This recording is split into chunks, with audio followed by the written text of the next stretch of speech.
Muy buen domingo a todos.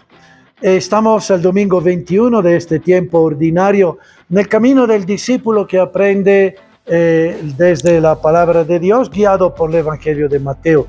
Estamos en la Casa Maurer de Cochabamba, la Casa de los Obispos, donde esta semana estuve de retiro espiritual, meditando también la palabra de Dios con ustedes. Sé que ha sido una semana donde se ha hecho sentir el tema de la búsqueda del narcotraficante uruguayo. Ha habido otros descubrimientos de cocaína por el mundo y de proveniencia boliviana.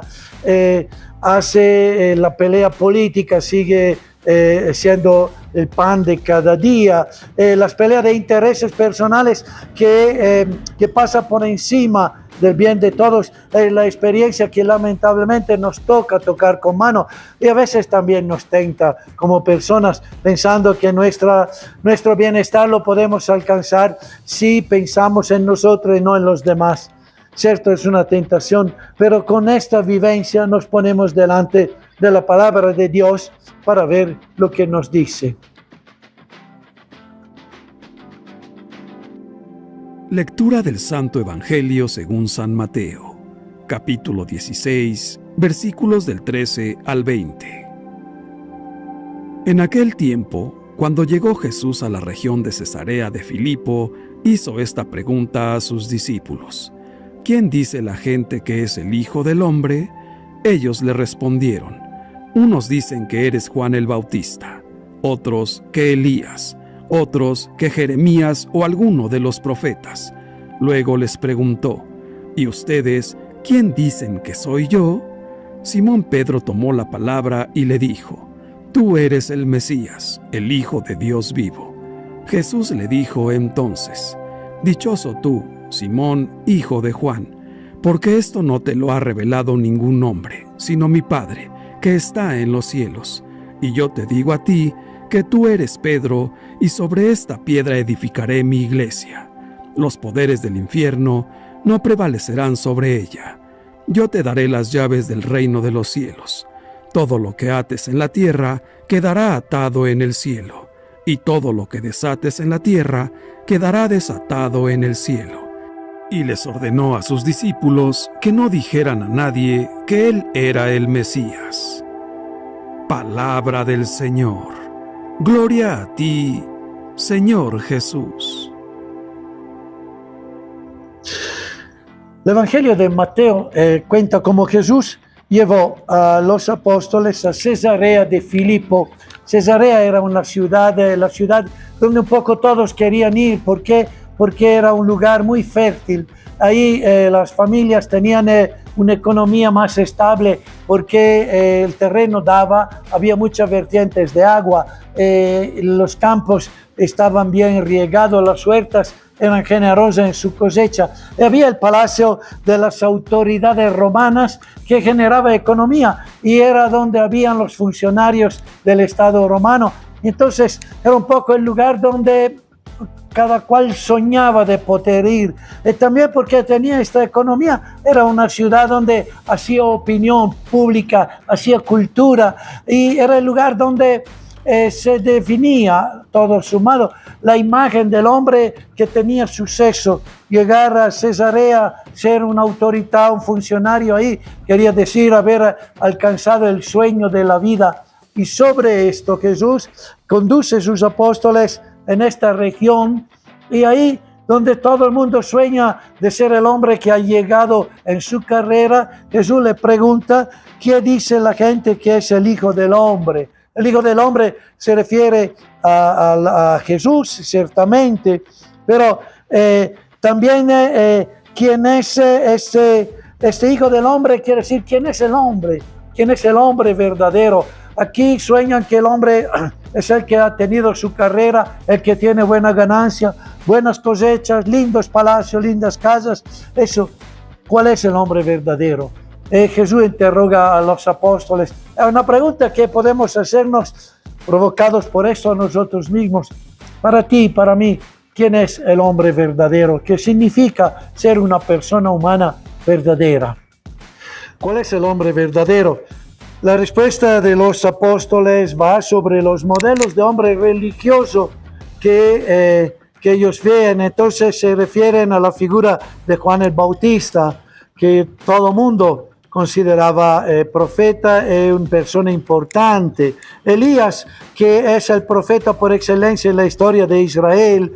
Jeremías igual. Entonces, figuras destacadas, como decir, es ser famosos, tener hasta en el mundo religioso, que era el mundo más importante, ser alguien que es conocido y se destaca. Pero esto no encaja todavía en la reflexión, es un paso esta respuesta. Y ahora Jesús le pregunta, ¿quién dicen que soy yo? Esta vez es la pregunta del maestro al discípulo, pero es la pregunta del Dios encarnado dentro de la historia, que le pide al discípulo que está buscando esta imagen de hombre verdadero, le está pidiendo cuál es ahora tu relación conmigo, que supuestamente soy el que te está enseñando a construir el camino de humanizarte, de ser persona humana.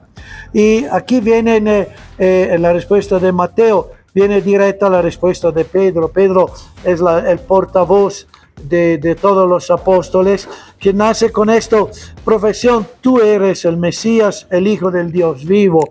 Es reconocer que era él que se estaba esperando, que era él que iba a cambiar la historia de Israel. Pobre Pedro, todavía tendrá camino de hacer, pero indiscutiblemente Jesús le dice que esto que él dice es fruto del don del Espíritu Santo en su vida.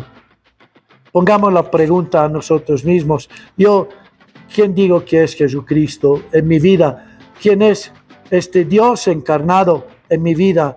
¿Quién es Jesucristo para mí? ¿Un amigo? ¿Un filósofo? ¿Un buen hombre? ¿O es más que esto? El Mesías es más que ser un filósofo y un buen amigo. ¿Quién es para ti Jesús?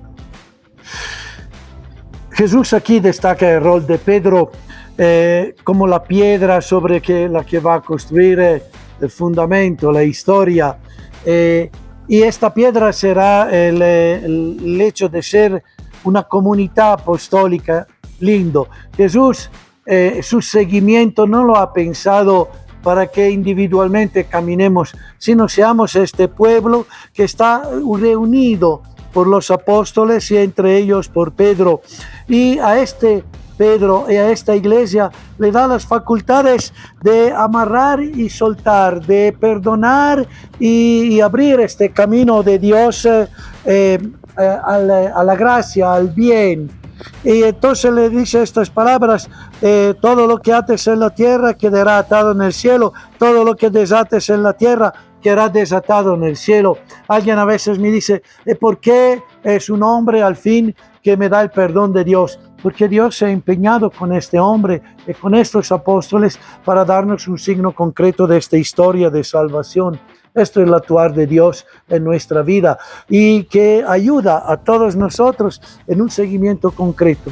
Todo esto que nos lleva a que estemos atentos a este camino de iglesia y recordemos que como cristianos somos esta iglesia. A veces alguien de los bautizados me dice: ¿y qué hace la iglesia para los pobres? La pregunta la hago a vos: ¿qué haces tú para los pobres? Tú eres bautizado, yo soy bautizado, nosotros somos iglesia. ¿Qué estamos haciendo para los pobres? ¿Qué hace la iglesia contra la corrupción? ¿Qué haces tú, bautizado? ¿Qué hago yo, obispo? ¿Qué hace mi sacerdote?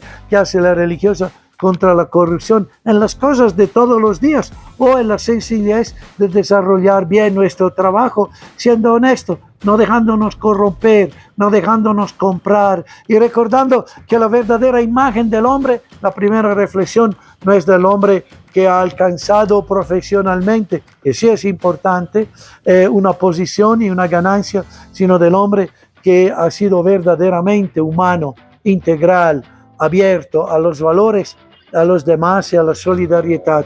Y esto a la luz del Dios que se ha encarnado para que aprendamos a encarnarnos divinamente. Que el Señor nos ayude a vivir esto en semana. Buen domingo, buena semana.